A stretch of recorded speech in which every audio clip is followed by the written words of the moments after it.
तो नमस्कार, क्राइम तक के तमाम दर्शक, आप सभी का स्वागत है। और आज ख़ास मौका है। आप अक्सर कहानी सुनते हैं और एक कहानी आपने सुनी, शेर सिंह राणा। बिना फूलन देवी का नाम लिए हुए नाम पूरा नहीं होता है। और इस कहानी को पूरे अपने डिटेल में मैंने बताई थी और आपने सुनी। बहुत सारे आप लोगों के मैसेज भी आए थे और काफ़ी तादाद में आप लोगों ने उसको देखा, सुना। कई लोगों ने मेल भी किया था शेर सिंह राणा के बारे में बहुत कुछ, और वो जानना चाहते हैं। उनके अफ़गानिस्तान यात्रा को लेकर आपने बहुत कुछ पूछा था। और इत्तेफाक की बात है कि शेर सिंह राणा इस वक्त आज आपके सामने हैं, बात करने के लिए मौजूद हैं। हालांकि मौका ये है कि ये एक कुछ अलग काम करना चाह रहे हैं। और 16 दिसंबर को गाज़ियाबाद में इनकी एक बहुत बड़ी रैली भी है। और मौका मिला तो मैंने कहा कि क्यों ना हम लोग थोड़े पुराने पन्ने पलटते हैं और बात करते हैं, क्योंकि बहुत सारे सवाल आप लोगों ने जो भेजा था वो मेरे जहन में। तो राणा साहब, एक तो पहले क्राइम के दर्शकों की तरफ से आपका बड़ा स्वागत करता हूँ। बहुत धन्यवाद। नमस्कार आपको। सारे लोग आपके बारे में इतना जानना क्यों चाहते हैं?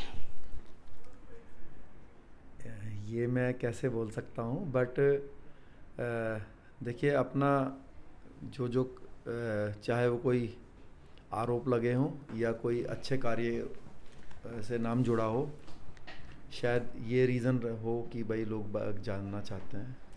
दो चीज़ें हैं, मैं लोगों के ऊपर नहीं रखूँगा, अपने ऊपर भी रखूँगा। दो चीज़ें हैं जो लोग जानना चाहते हैं, और ये दो चीज़ें अलग अलग हैं। एक, शेर सिंह राणा राजपूतों के लिए लड़ाई लड़ने वाला हमेशा अपने आप को कहता है, और वही शेर सिंह राणा एक देश की सांसद फूलन देवी हैं। जब उनका कत्ल होता है तो वो एक इल्ज़ाम लगता है। तो इस चीज़ को, जो अब तक कानून में सारी चीज़ें हुई, आप चूँकि डायरेक्ट आए हैं तो मुझे ये डायरेक्ट पूछना है कि राजपूतों की शान के लिए क्या आपने सिर्फ फूलन देवी का कत्ल किया था? कमाल ये था कि दो चीज़ और भी कि खुद आके एक्सेप्ट भी कर रहे हैं आप कैमरे पे। नहीं, देखिए, फूलन देवी का जो आरोप मुझ पर लगा है, अगर आप उनकी सगी बहन ने भी अभी सामने आकर मीडिया में एक न्यूज़ 18 पर अभी थोड़े दिन पहले एक इंटरव्यू भी हुआ, 4 महीने पहले, मेरा और मुन्नी देवी जी का साथ में। उन्होंने कोर्ट में भी स्वीकार किया था, मीडिया के सामने भी स्वीकार किया कि जिस समय फूलन देवी को गोली मारी गई थी तो मैं उनके साथ मौजूद था। जब जो स्पॉट था, जो गोली जहाँ पर चली थी, वहाँ पर मौजूद नहीं था मैं। तो मेरा यही कहना है कि ऐसा कुछ नहीं है। और जो एक्सेप्टेंस की आपने जो बात की, वो शुरू का 2001 वाली, उसको भी कोर्ट ने कोई नोटिस नहीं किया। इसका रीज़न ये है कि कानूनन वो एक्सेप्टेंस गलत है, वो मानी भी नहीं जाएगी, क्योंकि वो थाने के अंदर, एक देहरादून में डालन वाला थाना है, उस थाने के अंदर वो रिकॉर्डिंग है, वो एएनआई के द्वारा की गई थी। और वो एएनआई वाले जो रिपोर्टर थे वो कोर्ट में आके गवाही भी उन्होंने दी थी, और उन्होंने एक्सेप्ट किया था कि थाने के अंदर जो एसएचओ का रूम है, पुलिस वालों की मौजूदगी में वो बयान लिया गया था। राणा साहब, यहाँ पे दो चीज़ें। एक होता है कि पुलिस कस्टडी में लोग अक्सर एक्सेप्ट कर लेते हैं कि हाँ, मैंने ये क्राइम किया, मैंने ये जुर्म किया। आपकी कहानी थोड़ी अलग थी। फूलन देवी के मर्डर के 48 घंटे बाद जब दिल्ली पुलिस सब ढूंढ रही थी, तब पहले पुलिस नहीं आती, पहले आप खुद आते हैं सामने कैमरे पर, और आप एकदम एलानिया कहते हैं कि हाँ, मैंने मारा फूलन देवी को। तो यहाँ पुलिस कस्टडी के दबाव और तनाव की तो बात ही नहीं थी। नहीं, ऐसा नहीं है। आपको बता दूं, आपको पूरे इंडिया में, आप तो खुद मीडिया से इतने मतलब जुड़े हुए हैं इतने सालों से, आप एक भी वीडियो ऐसा नहीं लेकर आ सकते हैं जिसमें मैंने एक्सेप्ट किया हो कि मैंने फूलन देवी को मारा। वो जो एक ही वीडियो है, वो जो एक्सेप्टेंस है, वो डालन वाला थाने के अंदर की ही वो वीडियो है, जो हर न्यूज़ चैनल पर चलती थी कि हाँ, मैंने मारा। वो जो जिस सोफ़े पर मैं बैठा हूँ, वो थाना अध्यक्ष का कमरा है, और वहीं पर ही वो पुलिस वालों ने ही वो प्रेस जो मीट है वो अरेंज कराई थी। तो क्या पुलिस वालों ने दबाव डाला था कि आपको ऐसा बोलना है? ये तो स्वाभाविक बात है। देखिए, जो आदमी पुलिस कस्टडी के अंदर होगा, उस समय मैं पुलिस कस्टडी के अंदर ही था जिस समय के वो बयान हैं, तो स्वाभाविक बात है कि मैं दबाव में था।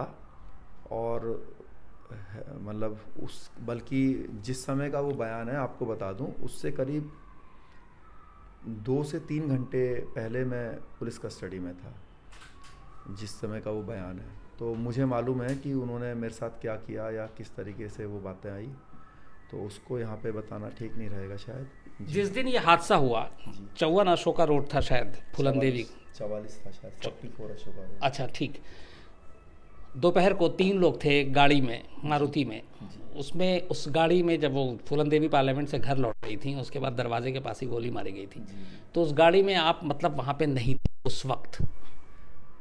नहीं, देखिए क्या है, जो रियलिटी भी है और जो विटनेसेस के थ्रू भी आई है, जिस समय ये हत्याकांड हुआ था, जो कोठी है वो कोठी के गेट पर ये सब हुआ था, और मैं उस समय ऑफिस के अंदर मौजूद था। कहाँ पे ऑफिस? कोठी के अंदर वाली साइड में ऑफिस है, मतलब फूलन देवी के घर के ही ऑफिस में मौजूद थे? हाँ। और जो उनकी सगी बहन है और जो उनका पीए है, इसके अंदर 4 आई विटनेसेस थे। मैं आपको बता दूं, 4 आई विटनेसेस में ये 2 भी आई विटनेस है। एक मुन्नी देवी है और एक कालीचरण है। कालीचरण उनके पीए हैं और मुन्नी देवी उनकी रियल छोटी सिस्टर है।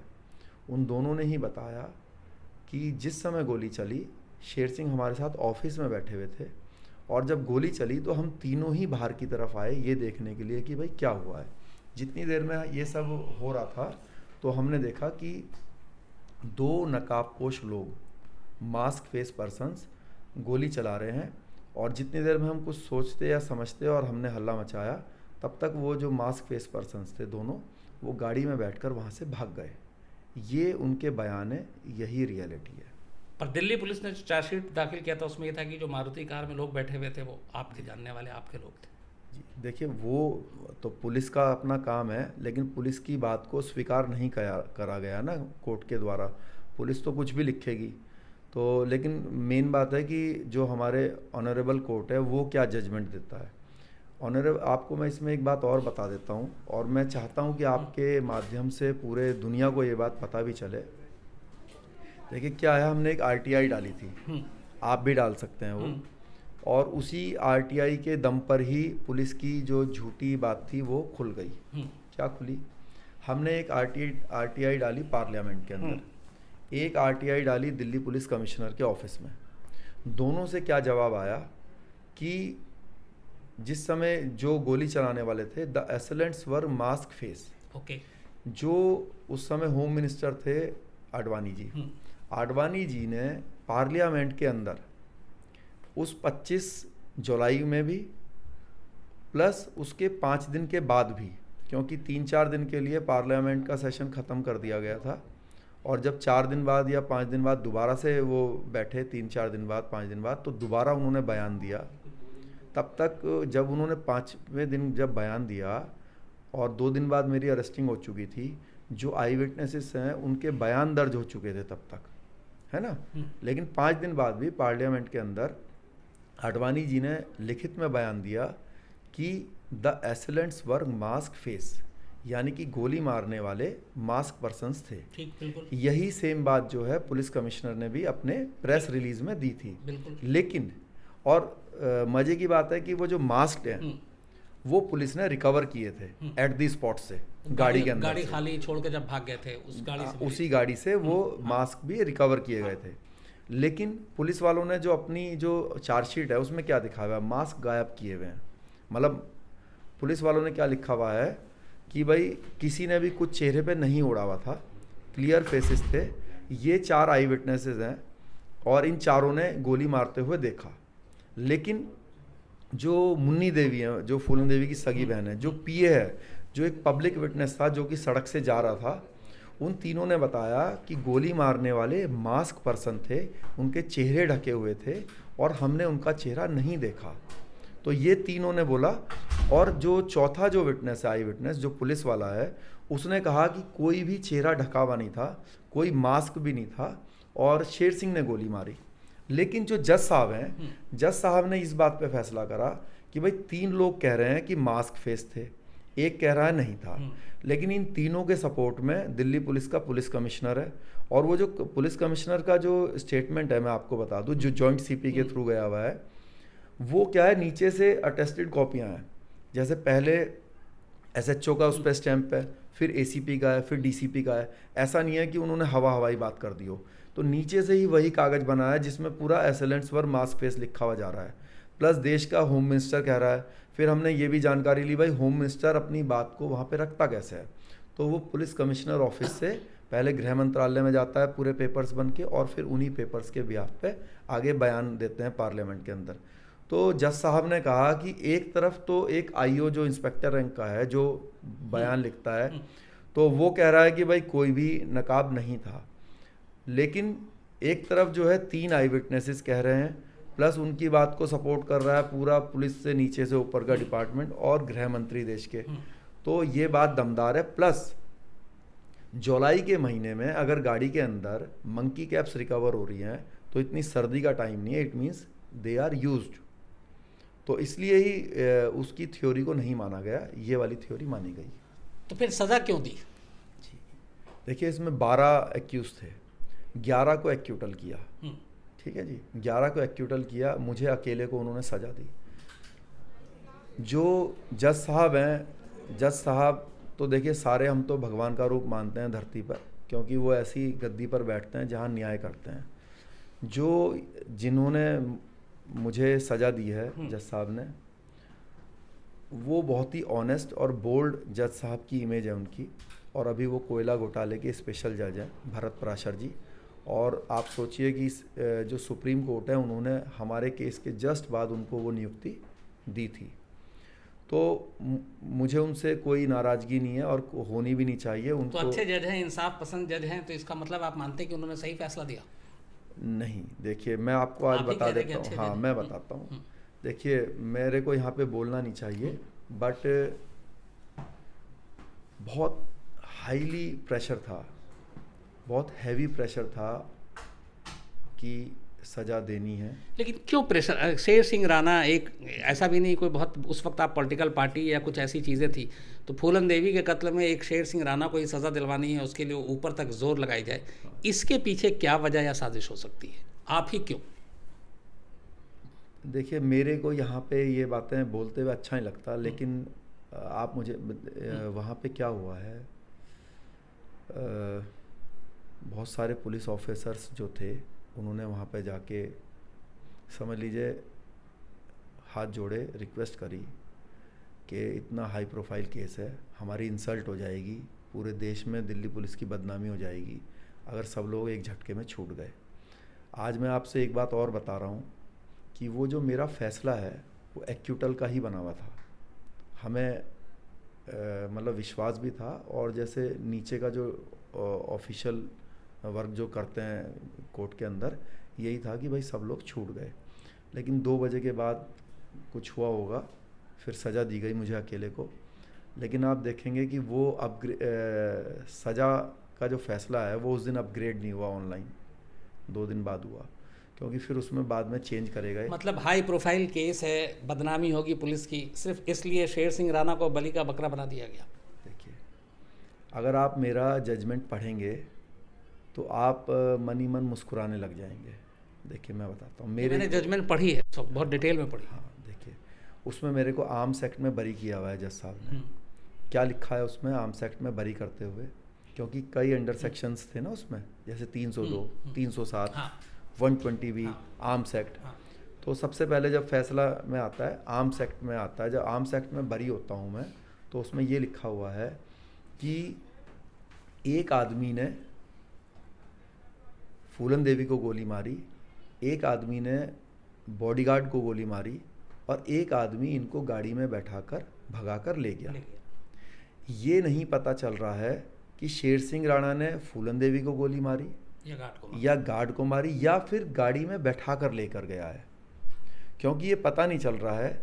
इसलिए कि भाई ये गोली मारने वाला है या फिर गाड़ी में बैठाने के लेके जाने वाला है, इसलिए आर्म्स एक्ट में मैं इसको बरी करता हूँ। चलिए यहीं पे ये चीज़ आती है। आर्म्स एक्ट वाले से सवाल जुड़ा हुआ। आपने कहा कि उस दिन आप उसी फूलन देवी के घर में, सरकारी घर में, अंदर ऑफिस में बैठे हुए थे। अंदर ऑफिस में जब आप बैठे हुए थे तो आपको पहली बार कब पता चला कि या गोली की आवाज़ आई, फिर आप बाहर आए तो आपने क्या देखा? देखिए जो उनकी बहन है मुन्नी देवी, और जो उनके जो हस्बैंड थे, हस्बैंड तो घर पे नहीं मालूम नहीं है मेरे को, वो जो पीए थे है ना कालीचरण जी, वो वहाँ बैठे हुए थे। और जब आवाज़ आई शायद मुन्नी मेरे ख्याल में किचन में थी और जो पीए है वो और मैं वहाँ पे बैठे हुए थे और मेरे सामने ही फ़ोन किया गया। कालीचरण जी ने ये अपनी गवाही में बताया हुआ है कि जब पुलिस को फ़ोन किया तो शेर सिंह वहाँ पे मौजूद था फ़ोन करते हुए। तो वो जो नकाब के अंदर लोग हैं वो कोई भी हो सकते हैं लेकिन शेर सिंह नहीं हो सकता, ये तो निश्चित बात है। तो आपका रिएक्शन क्या था? आप ऑफिस से बाहर निकले? हाँ, मैं ऑफिस से बाहर निकला, उन्हीं के साथ निकला मैं। ठीक है, फिर? और उसके बाद क्योंकि मेरे को थोड़ी भाई घबराहट होएगी आदमी को जब इस तरह का वाक़या हो जाएगा, अपनी आंखों से देखेगा। घबराहट हुई तो देखिए उसी स्थिति में मैं कोई डिसीज़न नहीं ले पाया और मैं वहाँ से चला गया। शायद यही मेरी गलती थी। तो उनको बलि का बकरा बनाने के लिए एक मुर्गा मिल गया। मतलब जब आप गए तब तक फूलन देवी को हॉस्पिटल ले जाया जा चुका था? नहीं, उनको मेरे सामने ही हॉस्पिटल ले जाया जा रहा था। किस हालत में देखा आपने फूलन देवी को? वो नीचे पड़ी हुई थी बस, और वो गेट के पास थी पड़ी हुई। तो आपको लगा नहीं कि हॉस्पिटल साथ ले जाना चाहिए? नहीं, देखिए मैं आपको बता दूं, उनसे मेरे कोई बहुत घनिष्ठ रिलेशन नहीं थे। मैं वहाँ पे शायद दूसरी बार ही गया था उनके पास, है ना। किस लिए गए थे? हाँ, ये मेरे एक परिचित थी उमा कश्यप, वो मेरे रुड़की में परिचित थी। वो एकलव्य सेना की अध्यक्ष बनी हुई थी उत्तराखंड की। वो और उनका हस्बैंड, हम भी उस समय युवा थे, घूमने फिरने का भी शौक़ था और ईश्वर की कृपा से हमारे पास साधन संपन्न परिवार से हैं, तो गाड़ी वगैरह सब चीज़ थी। तो जैसे कि लोग अपने साथ लेके चले जाते हैं, चलो भाई घुमा के ले आते हैं, वो करते हैं। तो बस वही मोटिव था कि उन्होंने कहा कि भाई गाड़ी की ज़रूरत पड़ेगी। तो बल्कि मैं जाना भी नहीं चाहता था उस दिन, लेकिन वो शाम को मेरे घर पर आए थे तो उन्होंने मेरे को काफ़ी वो किया। तो आप गए। लेकिन यहीं पे एक चीज़ है राणा साहब, वो ये है कि जो एकलव्य सेना फूलन देवी की बात है जो उन्होंने बनाया था, हाँ, उस एकलव्य सेना से जुड़ने के नाम पे जो दिल्ली पुलिस ने बताया था अपनी पूरी थ्योरी में, हाँ, कि उस एकलव्य सेना से जुड़ के एक साजिश रची गई थी ताकि फूलन देवी के करीब पहुंच सके, उनके घर तक जा सके। तो आपने उस एकलव्य सेना का इस जो वेस्टर्न यूपी है इसमें पार्टी में कोई पद लेकर और फिर फूलन देवी के बार बार करीब जाना, और ये एक साजिश का प्लान का हिस्सा था। ये दिल्ली पुलिस की आपकी पूरी उसमें है। हाँ, देखिए उन्होंने चार्जशीट में यही सब कहानियाँ लिखी हुई हैं। लेकिन मैंने आपसे बताया ना, चार्जशीट तो एक कहानी होती है, जैसे फिल्म की कहानी होती है। उसको आप, ये तो आईओ ने मेरे से कहा, मैंने कहा कि आपने इसमें सर इतने मतलब वो लिखा हुआ है, फालतू की बातें लिखी हुई हैं, झूठ झूठ। वो कहने लगे शेर सिंह जैसे फिल्म की कहानी लिखी जाती है ना, थोड़ा मिर्च मसाला नहीं लगेगा तो फिर मज़ा कैसे आएगा। ये उनके शब्द हैं जो मेरे आईओ थे। फिल्म की कहानी मिर्च मसाला नहीं हो तो मज़ा आएगा। तो कहीं ना कहीं इसमें आपकी भी तो गलती है। आपको भी फिल्मों से लगता है प्रेरणा लिया हुआ, आपको हीरो बनने का शौक़ है। क्योंकि जब गिरफ्तार हुए फिर तिहाड़ जेल गए तो आपने ये कहा था कि शेर सिंह राणा अपनी मर्ज़ी से पकड़ाया है और जब मन करेगा वो तिहाड़ से फुर हो जाएगा, और सच में तिहाड़ से फुर हो गया। देखिए ऐसा मैंने कहा था, तो अगर कहा था तो मेरे को ध्यान नहीं है, देख के मैं आपको बताऊं। हाँ, बट अगर मैंने कहा होगा तो अगर किसी को आप नाजायज़ तरीके से जेल में भेजेंगे तो आदमी गुस्से में यही कहेगा भाई मैं जेल में ज़्यादा दिन नहीं टिकूंगा, है ना। और फिर जेल में जाने के बाद जब मुझे ऐसा पता चला, लेकिन ये सारे हज़ारों लाखों कैदी कहते हैं कि हमको तो जेल में नहीं रहना, कौन रहना चाहेगा। लेकिन सब शेर सिंह राणा टाइप भागते भी नहीं इतनी आसानी से। देखिए जेल में जितने भी लोग हैं हर समय 1 पॉइंट प्रोग्राम होता है भागने का ही सबका। अच्छा। तभी तो पुलिस लेके जाती है हाथ पकड़ के, जंजीर लगा के। अब ये कोई जिसका सौभाग्य होता है या जिसकी कुछ एम होती है जो निकलना तो आपको ये सौभाग्य कैसे मिला तिहाड़ से बाहर निकलने का, ज़रा वो बताएं। ये देखिए मेरा, अब ये तो मैं डिटेल में नहीं बता पाऊंगा अभी, जितना बता सकते हैं। हाँ, ये तो सबको मालूम ही है कि भाई कुछ लोग आए थे लेकर चले गए, यही सब पेशी के नाम पर। हाँ, तो बस जेल से इतनी आसानी से उम्मीद थी कि तिहाड़ में हम प्लान कर रहे हैं और निकल भी जाएंगे और कोई रोकेगा नहीं, देखेगा नहीं। आपको मतलब इतना कॉन्फिडेंस लगता था इतनी इजीली भाग जाएंगे, वो भी तिहाड़ जैसे जेल से। देखिए इजी जीवन में कुछ होता नहीं है, और लेकिन मेरा ऐसा जीवन के अंदर मानना है कि हमेशा प्रयास करना चाहिए लाइफ के अंदर, पॉजिटिव प्रयास होना चाहिए। मैं आपको अपने दिल की एक भावना बता देता हूँ। मैं अपने देश से बहुत प्यार करने वाला आदमी हूँ। जिस समय मैं अफ़गानिस्तान गया था, आपको बताऊँ मैं।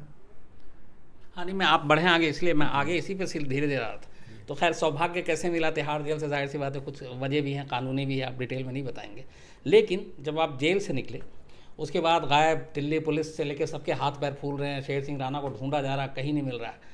अचानक शेर सिंह राणा का एक वीडियो आता है और मीडिया पे छा जाता है। पता चला कि जिसे हम हिंदुस्तान में शहर शहर ढूंढ रहे हैं, वो तो अफ़गानिस्तान पहुंच चुका है। तो ये तिहाड़ जेल से निकलकर अफ़गानिस्तान जाने का ख्याल कैसे आया और क्यों गए?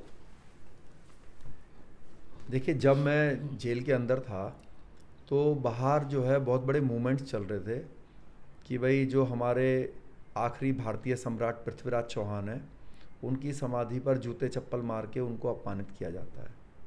एक दिन मैंने अखबार में, क्या है कि जेल में, तिहाड़ जेल में मैं हाई सिक्योरिटी वार्ड में था। तो हाई सिक्योरिटी वार्ड में या तो जो हाई प्रोफाइल केस हैं वो, या फिर सारे जो टेररिस्ट हैं वो लोग रहते हैं। तो मेरे साथ भी बहुत सारे तालिबानी आतंकवादी, कश्मीरी आतंकवादी, और जैसे यहाँ पे तब तो शायद इंडियन मुजाहिदीन तब नहीं थी, ये थी तब सिमी वगैरह थे। हाँ। इन लोगों के लोग थे मेरे साथ। तो वहाँ पे क्या होता है, सुबह के टाइम पे जैसे अखबार वगैरह आते हैं, सब लोग एक साथ ही बैठ के पढ़ते हैं। जैसे कोई हिंदी का पढ़ेगा, कोई इंग्लिश का, कोई उर्दू का, जिसको जो भाषा समझ में आती है। तो एक दिन मैंने अखबार में पढ़ा वहाँ पे कि भाई ऐसे ऐसे, मैं कई दिनों से पढ़ रहा था एक्चुअली, लेकिन उस दिन भी मैंने पढ़ा कि बाहर जो है बहुत बड़ा मूवमेंट चला रहे हैं, और चंद्रशेखर जी जो पूर्व प्रधानमंत्री हैं, और अमर सिंह जी और एक दो के और भी नाम थे, यहाँ पे एनसीआर में उन्होंने कोई सभा वगैरह की थी, और ये लोग मूवमेंट चला रहे हैं भाई समाधि को वहाँ से लाया जाए। फिर मैंने एक दिन पढ़ा कि अजमेर के अंदर जो है राजस्थान में बहुत बड़ा इसके लिए कार्यक्रम आरएसएस वालों ने किया। उन्होंने कहा कि भाई अगर ऐसे हमारे पृथ्वीराज चौहान जी की समाधि के साथ बदतमीजी की गई तो फिर हम अजमेर में भी ख्वाजा की जो दरगाह है उनके साथ भी ऐसे करेंगे। तो जब पढ़ा अखबार में, मैंने उनको कहा कि भाई ये देखिए, जो इंसान नहीं है उसकी समाधि पर जूते चप्पल मारने का क्या लाभ है, उनको अपमान क्यों किया जाता है। और मैंने कहा देखो, अब बीजेपी की सरकार है और आरएसएस वाले जब डिमॉन्स्ट्रेशन कर रहे हैं तो अब आप देखना ये सरकार वहाँ से लेकर आ जाएगी। तो वो हंसने लगे, मजाक उड़ाने लगे, कहने लगे राणा जी जब 800 सालों में कोई नहीं ला पाया तो इनकी क्या हैसियत है लेके आने की। और फिर वो कहने लगे कि हिंदुस्तान में तो ऐसा कोई पैदा नहीं हुआ कि अफ़गानिस्तान जाके ऐसा कुछ ला सके या कुछ कर सके, ये तो हम हैं अफ़गानी जो यहाँ पे आके कुछ भी कर सकते हैं आपके देश में। तो मैंने उसको कहा मैं जाऊँगा, तो हंसने लगे, कहने लगे हमारे इतने बड़े बड़े संगठन हैं, जब हम लोग नहीं जा सकते यहाँ तिहाड़ जेल से, तो आप पहले तिहाड़ जेल से ही निकल जाओ, वहाँ जाने के क्या सपने देख रहे हो।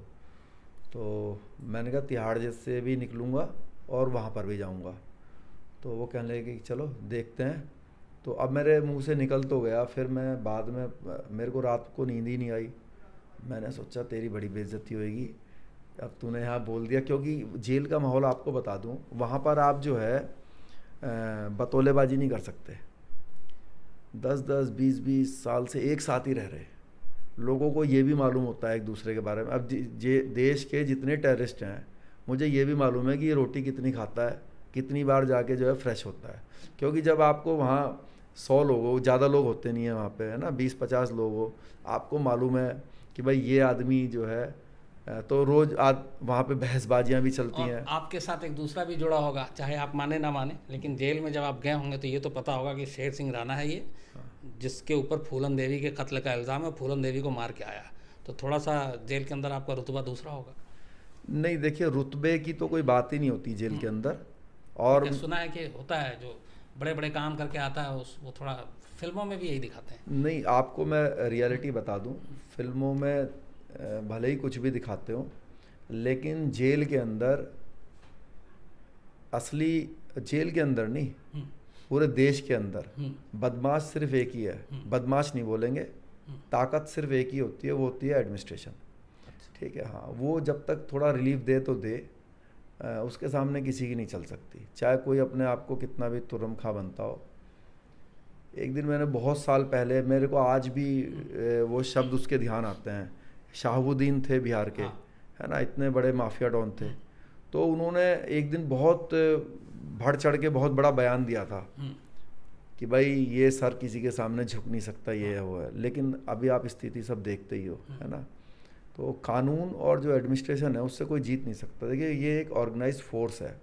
जेल का भी यही माहौल होता है। बहुत बड़े बड़े आतंकवादियों को हमने घुटने के बल बैठे हुए देख रखा है। राणा साहब, दूसरी भी तस्वीर है कि जेल के अंदर जो खेल होता है, हाँ वीडियो तस्वीरें अभी तो हम यूपी हाँ, नहीं वो क्या होता है ना, देखिए वो एक्चुअली वो एडमिनिस्ट्रेशन की वो नहीं होती, वो किसी इंडिविजुअल पर्सन का लालच होता है। मान लीजिए जैसे जो चीज़ आप देखते हैं, अब मान लीजिए कोई सुपरिटेंडेंट है जेल का या जेलर है, अब उसको 1,50,000 का लालच आ गया, उसको किसी ने दे दिए 2 लाख 5 लाख, उसने कहा भाई ये 2 लाख ले लो, मेरे को ये सुविधा दे दो, तो वो दे दिया। लेकिन वो एडमिनिस्ट्रेशन नहीं है ना, वो उसका एक अंग है। तो अंग तो हर जगह गड़बड़बाजी करते ही हैं, तभी तो गड़बड़ें होती हैं, बट वो एडमिनिस्ट्रेशन नहीं है। मतलब उसको आप ये नहीं बोल सकते। हाँ, तो तिहाड़ जेल से जब आप निकल के अफगानिस्तान पहुंचे, तो अफगानिस्तान में क्या था, और फिर आपने जो जुबान दे दी थी कि लोग कहेंगे बतौलेबाजी कर रहा है, तो वो मिशन कैसे पूरा किया? देखिए वहाँ से निकलकर सबसे पहले तो पासपोर्ट की ज़रूरत थी। हाँ। पासपोर्ट बना मेरा झारखंड से, रांची से। संजय गुप्ता के नाम से पासपोर्ट बना था। और संजय गुप्ता के नाम से पासपोर्ट बना सबसे पहले। फिर बांग्लादेश गया मैं, कुछ समय बांग्लादेश रहा मैं। बांग्लादेश में मैंने कॉलेज था नॉर्दर्न यूनिवर्सिटी, वहाँ पे इंग्लिश ऑनर्स में एडमिशन ले लिया था, क्योंकि कुछ समय मेरे को एक तो अपने आप को थोड़ा अंडरग्राउंड रखना था प्लानिंग के लिए भी। और वहाँ पे क्योंकि आप 3 महीने का मेरा वीज़ा था स्टार्टिंग का, तो अब 3 महीने के बार बार तो मिलेगा नहीं, तो फिर स्टूडेंट वीज़ा की वजह से फिर मैंने वहाँ पे एडमिशन ले लिया था कॉलेज में। और फिर वहाँ पे सबसे पहले मैंने अप्रोच किया अफ़गानिस्तान एम्बेसी में ही। कुछ बातें हैं पता नहीं बतानी चाहिए कि नहीं बतानी चाहिए, बट बतानी भी चाहिए, इससे लोग थोड़े सावधान भी होंगे। आपको बता दूँ उधर का पासपोर्ट भी बन गया था, तो उधर का भी था मेरा ना एक, तो उसको लेकर मैं अफ़गानिस्तान एम्बेसी में गया। मैंने सोचा एज ए बांग्लादेशी, उधर के पासपोर्ट से आसानी से मिल जाएगा। हाँ, एज ए बांग्लादेशी चले जाते हैं। तो वहाँ पे जब गया तो बंगाली मेरे को थोड़ी आ गई थी बोलनी ना, समझता भी था और बोल भी लेता था। उन्होंने बहुत सारे डॉक्यूमेंट्स बता दिए। तो फिर मैं वहाँ से निकल के आया। तो अब जो जाने का रास्ता था उस दौरान आपको बता दूँ, सिर्फ 3 ही जगह से फ़्लाइट थी काबुल की।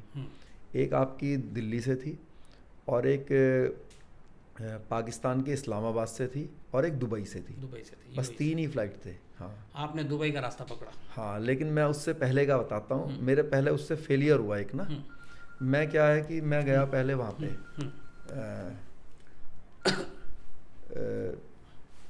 पाकिस्तान एम्बेसी में, जो बांग्लादेश में पाकिस्तान एम्बेसी है, मैं वहाँ पे गया पहले। वहाँ इसलिए गया कि मैंने उधर बात कर ली एम्बेसी में, अफ़गानिस्तान एम्बेसी में जो बांग्लादेश में है। उन्होंने कागज़ बता दिए ये चाहिए होगा भाई। उसके बाद मैंने जैसे हमने पता किया तो उन्होंने बताया हमें कि भाई ये 3 जगह से फ़्लाइट्स हैं। अब मैं दिल्ली से जा नहीं सकता था। हाँ। दुबई में अपना कोई वो नहीं था उस समय तक। अब मैंने सोचा अब क्या करूं भाई, पाकिस्तान से जाना पड़ेगा। तो मैंने क्या किया कि मैं पाकिस्तान एम्बेसी में गया। तो वहाँ पे पता नहीं वीज़ा काउंसलर थे, अब नाम तो मेरे को ध्यान नहीं है उनका।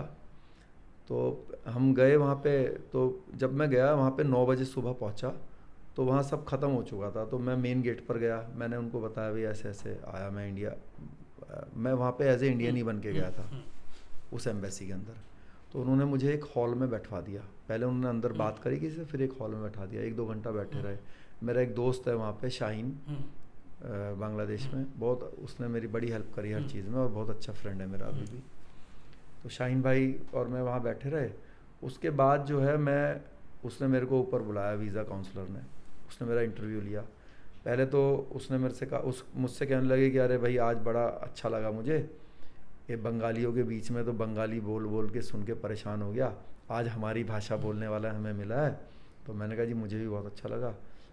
फिर मेरा पासपोर्ट उन्होंने लिया, इंडिया वाला जो था। तो उसको एक छोटा सा कमरा था, वो एक लंबे से आदमी को उन्होंने घंटी बजाई तो वो आया, उसको मेरा पासपोर्ट दे दिया। Founders Day celebration is about to start. Please join us at the forecourt. तो वो पासपोर्ट लेकर बाहर चला गया। उसके बाद मेरे से वो जो ये था जो वीज़ा काउंसलर था वो बात करने लगे। वो कहने लगे कि आप हिंदू हैं? मैंने कहा हाँ जी, संजय गुप्ता। तो ये चल पाएगा अभी?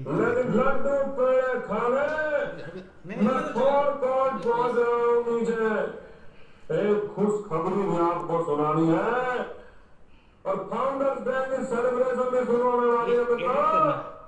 पहुंचिए जल्दी फोर। अच्छा, ये शो चलता रहेगा तो इसलिए ओके, थोड़ा सा जल्दी में। हाँ अच्छा, तो उन्होंने फिर लालच वगैरह भी दिया, उस दिन तो नहीं।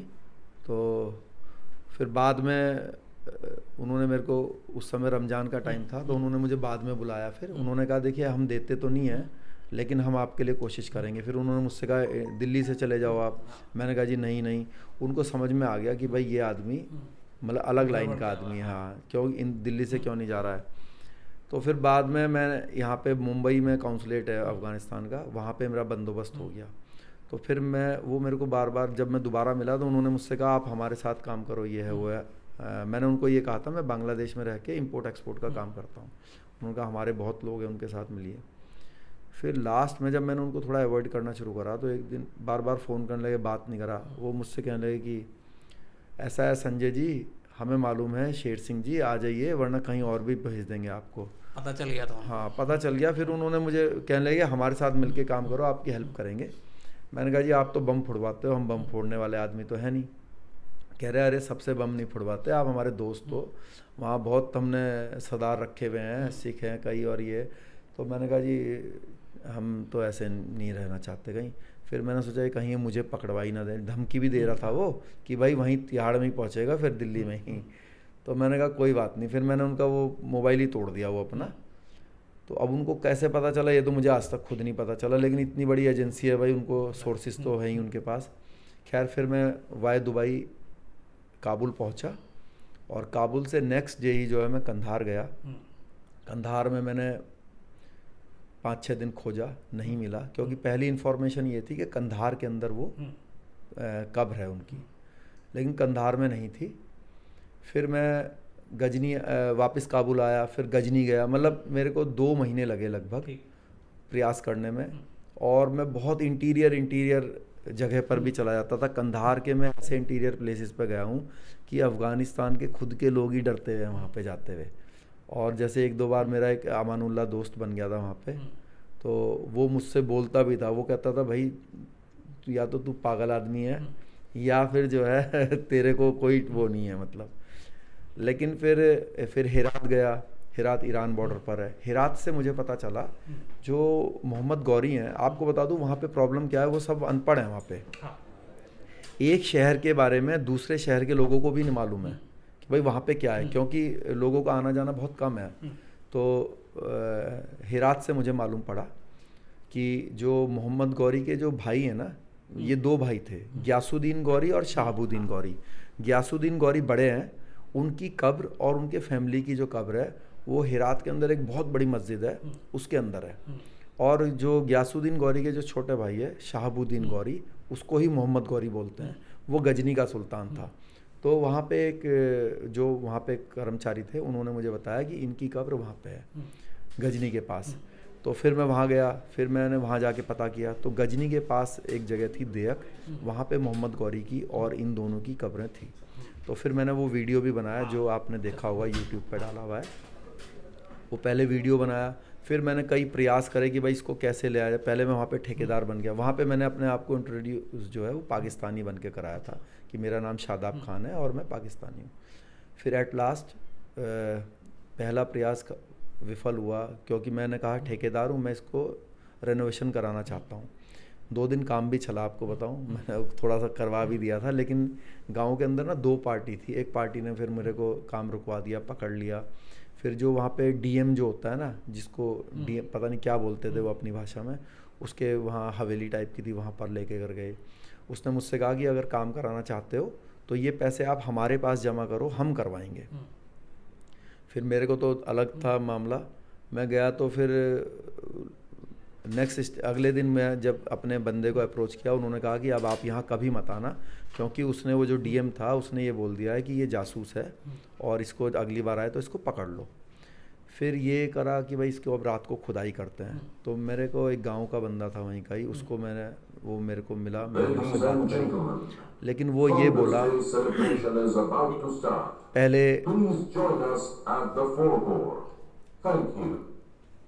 पहले ये बात हुई कि भाई मैंने कहा कि भाई खुदाई कर देना वहाँ पे।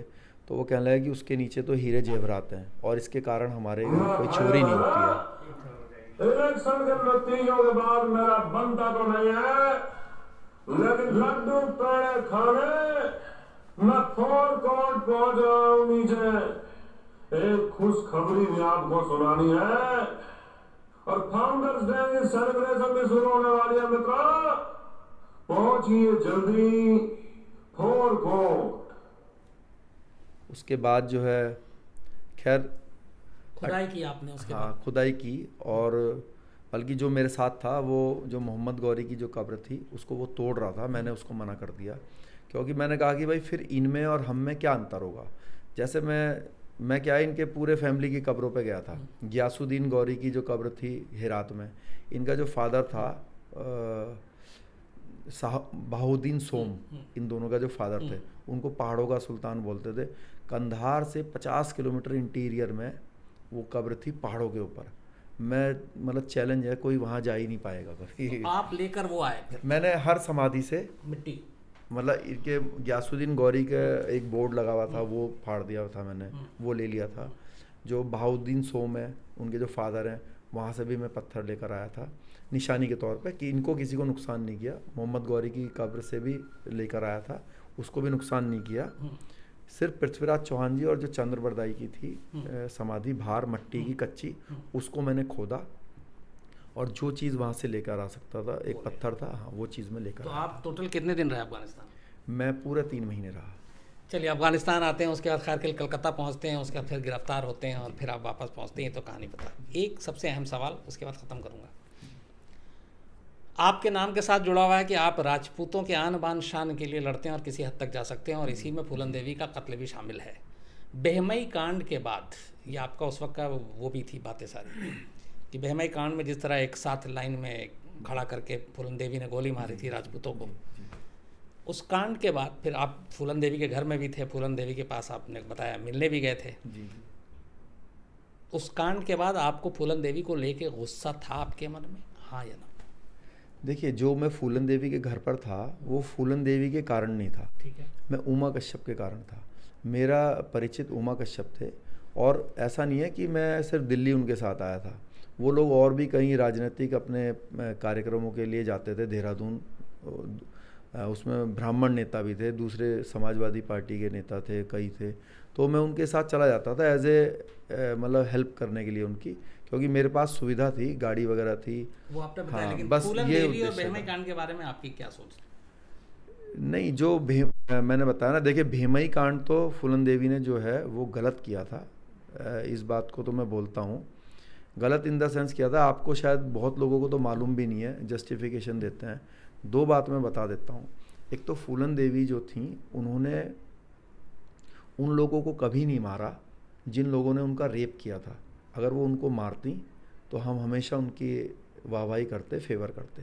फूलन देवी ने जो 22 लोग मारे थे, उनका रेप से कोई मतलब भी नहीं था। तो शादी अटेंड करने के लिए आए थे। हाँ, है ना। दूसरी बात है कि अगर रेप का ही रीज़न था, एक गीता नाम की बच्ची है जिसको उन्होंने उसकी माँ की गोद से लेके नीचे पटक दिया था। वो उस नीचे गिरने के कारण जो है हमेशा अपाहिज हो गई थी, और अभी जो है कुछ साल पहले उसकी डेथ भी हो गई लड़की की, उसी के कारण जो। तो आप मुझे बताइए, वो 2 साल की या 1 साल की बच्ची ने तो फूलन से रेप किया नहीं था। चलिए, मान लिया। अब मैं फिर वही जाता हूँ, करीब 17 साल पहले, 2001 की बात। टीवी पे हर जगह आपका वो आवाज़ गूंज रही थी कि हाँ, मैंने मारा फूलन देवी को। हाँ। आज 17 साल बाद शेर सिंह राणा मेरे सामने बैठे और उनसे ही पूछ रहा हूँ, तो आज आप क्या कहेंगे कि मैंने नहीं मारा फूलन देवी को? मैं इसमें यही कहूँगा कि जो कोर्ट है हमारी, वो ये डिसाइड करेगा। मैं बोलने वाला कुछ होता नहीं हूँ। मेरी अभी क्या है कि जब मेरा केस ऑनरेबल हाई कोर्ट में पेंडिंग है, मैं केस के रिगार्डिंग कुछ बोलने का हकदार ही नहीं हूँ अभी। मैं समझ सकता हूँ, मैं कानूनी चाहूँगा भी आप नहीं बात करें। तो शेर सिंह राणा साहब, जो एक आखिरी चीज़ पूछ रहा हूँ, राष्ट्रवादी समान अधिकार एक जन आंदोलन है और ये 16 दिसंबर को एक बड़ी रैली यहाँ गाज़ियाबाद कविनगर में करने जा रहे हैं। तो अब ये बताएं कि आप अभी ज़मानत पर बाहर आने के बाद ये क्या है, इसके ज़रिए क्या करना चाहते हैं? जी देखिए, करीब 2 साल मुझे जेल से बाहर आए हुए हो गए हैं। इन 2 सालों में मैं अपने समाज के लिए, देश के लिए अच्छे काम करने के कोशिश प्रयास करता रहता हूँ।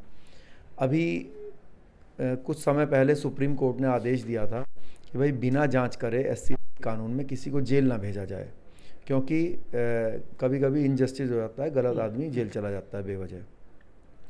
लेकिन जो हमारी केंद्र की सरकार है उसने सुप्रीम कोर्ट के उस आदेश को पलटकर पार्लियामेंट के अंदर अध्यादेश लाकर सुप्रीम कोर्ट के उस आदेश को ख़त्म कर दिया।